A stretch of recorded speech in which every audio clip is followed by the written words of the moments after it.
নমস্কাৰ বন্ধু বান্ধৱীসকল, আপোনালোক সকলোকে মোৰ অন্য এটা ভিডিঅ'লৈ স্বাগতম জনাইছোঁ। বতৰটো দেখিছেই কেনেকুৱা কৰি আছে এইকেইদিন। আপোনালোকে সূৰ্য দেৱতাক গালি পাৰি পাৰি ফাইনেলি বৰষুণ দিয়াই দিলে আৰু দেই, মানিছোঁ আপোনালোকক। ইমান বতৰ ভাল যেতিয়া মাংস অকণমান জ্বলা দি খালে আৰু ভাল লাগিব, নহয়নে বাৰু? সেইকাৰণে আমি তিনিজনী গ'লোঁ। ৰুমটোত সোমাই সোমাই আমনি লাগিছিলে, ওলাই গ'লোঁ মাংস অলপ আনো বুলি। ৰাস্তা দেখিছে নাই কেনেকুৱা, মানে এজাক বৰষুণ দিলে সোণাৰী ৰাস্তাৰ অৱস্থা নাইকিয়া হয়। এই গছজোপি দেখিছেনে, ইমান মৰম লাগিছে।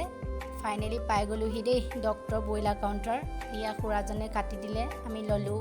আহোঁতে দেখিছেনে চিতৰালি একদম নাচি নাচি আহিছে বাটত একদম। এয়া গোটেইকেইজনী আহি আছোঁ, বহুত বতাহ মাৰি আছিলে।